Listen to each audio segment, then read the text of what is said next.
riktigt sväng alltså. Ja, vad snabbt du var uppe också. Ja. Men här är hon ju, Bettina Schütz. Ja. Schütz. Schütz. Ser jag med det tyska Ja. i. Välkommen upp. Vi ska Tack. få lyssna på dig och Hempster. Ja. Som man har kunnat smaka på här ute också. Välkommen. Kom en applåd. Tackar.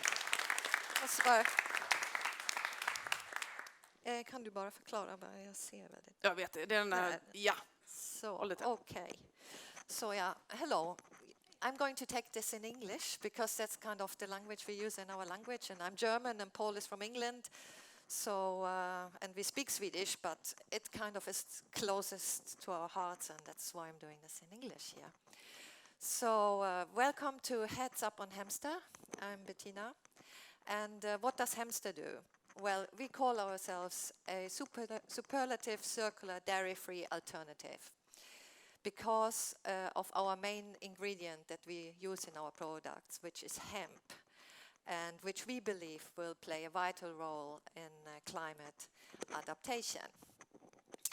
So you might know this or you may not know this, but hemp is actually our cultural heritage. Here you see some harvest going on in the 19th century Americas. And here I'm going to show you a bit of the history of hemp and how many of the milestones of human history actually are connected to hemp. And some even say that it has basically shaped the modern civilization as we know it.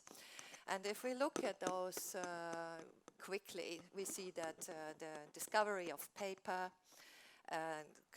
we were closed in hemp, are connected to this history. And then, very interestingly enough, Columbus, of course, sailed over to America on hemp sails. And another little anecdote from history is that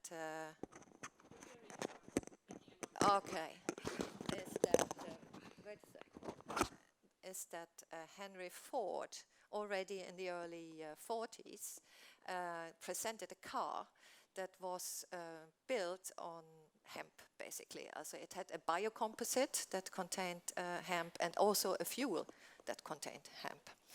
What happened then in history is that in the 30s, basically, they put a ban in America, a ban on hemp businesses. And shortly thereafter, it was other industries that were at the time more profitable and more efficient, and that's the fossil fuel-based industry basically substituted hemp. And we know where that has led us. So hemp is experiencing a renaissance, and why is it? What is it that makes it so good? Why is it better? And if you can see here, there's a lot of benefits of it, but one that I want really to point out is hemp's capacity of binding CO2, because it is one of the fastest ways for us to bind CO2. It's 4 times more efficient than trees. It grows very fast, so we can bind a lot very quickly. And then also in the production of products, further carbon can be bound. So it is one of the most efficient tools actually available to us to convert CO2 to biomass. And you can see which kind of industries can benefit from this. We are looking at making paper from hemp once again. We are looking at building materials that are most efficient, breathe very well, and are very environmentally friendly. We are looking at bioplastics. We have Triffelon here in the Stockholm area. I think actually they're in Södermanland. They've won prizes for their hemp biocomposite already. So things are happening. And that's exactly what I want to say now. The global hemp market is growing madly, basically. And it's expected to grow at a staggering 34%. That's a lot. That's what's anticipated until the year 2026.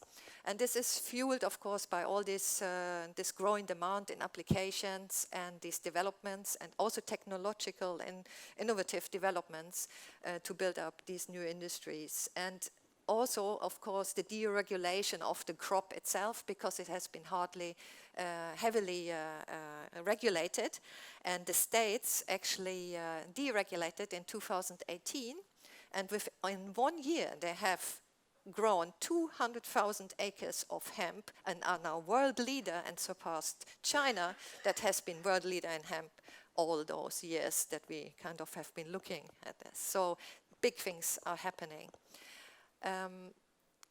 Now to come back to, it's good for the climate, it's good for the environment, it's good for the economy, but it's also good for our bodies because it's an incredible, valuable food.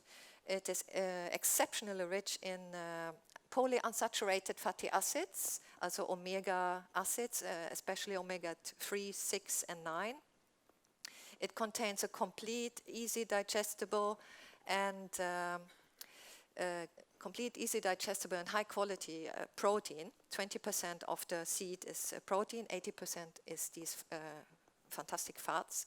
And then it's very rich in minerals as well as vitamins. So vitamin E, Bs, magnesium, potassium, iron, zinc, it's all in there. So in fact, we can actually say, and we know, that hemp is one of the most complete food sources available to us humans. So it's good for overall health, simply. So when we look, now we already experience a surge of hemp food products on the market. The American chain Walmart comes out with their trend reports, came out with that there's next level hemp, there's going to be more and more of it. And also because we become more and more aware of the way we eat, our diets.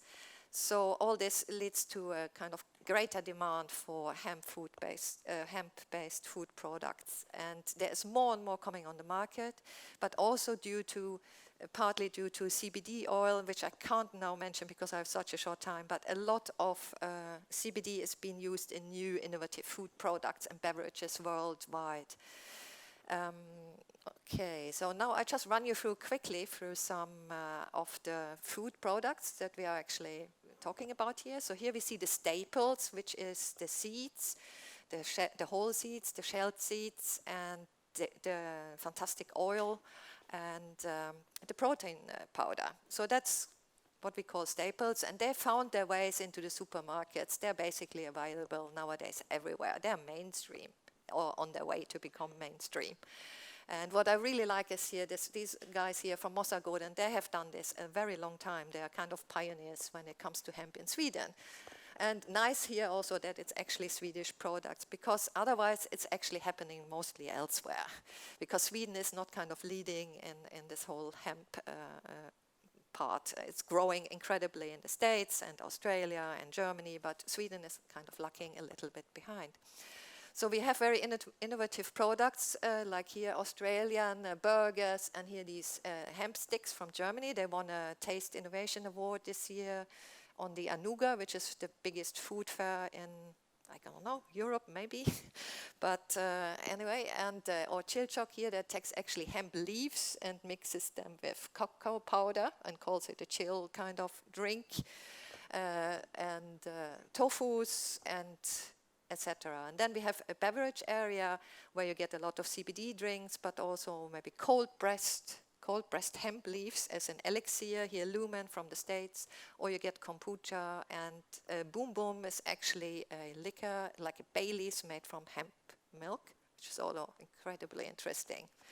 Then you get, of course, the whole dairy products lines, which where we are placed from Hempsters, and I hope you had the chance, or some of you at least had the chance to taste our yummy shakes. And in this area you can think of anything from cheese over milk to yogurts, creamers. Yeah, that's what's possible. There's many more applications that are thinkable. But these are some of the ones that I just want to give as examples here. Interestingly enough, this cheese down there is actually 50% dairy and 50% hemp. And it's somebody in Holland that's come up with that one. So, and just to mention, also hemp milk is increasingly popular in the States, and in Australia they're basically flying off the shelves. I mean, Oatly is still dominating, but hemp is coming. And that's what we want to do at Hempster. So we call us a sustainable plant-based nutritional company. So thank you very much for this. Thank you so much. Thank you so. Ja, jag kan prata svenska, eller hur? Ja, jag pratar svenska också. Men, tack så mycket Bettina Schütz. Ja. Jag har både hampaolja hemma i matlagningen och min kollega isolerar sitt hus med hampa. Fantastiskt. Så det säger ju en hel del om variationen. Där. Men du, om man rent ur ett svenskt perspektiv, är Sverige ett bra land att odla? Ja, det är det absolut. Jag har precis pratat med en person, jag vet inte om den personen finns fortfarande här. Där är han, från Gotland. Man kan alltså odla hampa på Gotland alltså bättre än i Tyskland, lärde jag mig idag. Och jag menar, det odlas en hel del hampa i Tyskland. Men det lämpar sig alldeles utmärkt. Och sen kanske det finns en gräns alltså norröver där det kanske tar slut. Men det växer bra. Och det har ju vuxit bra här i Sverige. Vi har ju haft en fungerande hampaindustri i Sverige förut. Och i USA så ser man ju att hampaodlingen har ju gjort att den populäraste ingångsdelen för lantbrukare är det yngre segmentet. Ja, så exakt. Ja, spännande. Ja, lite spännande. Tack så jättemycket.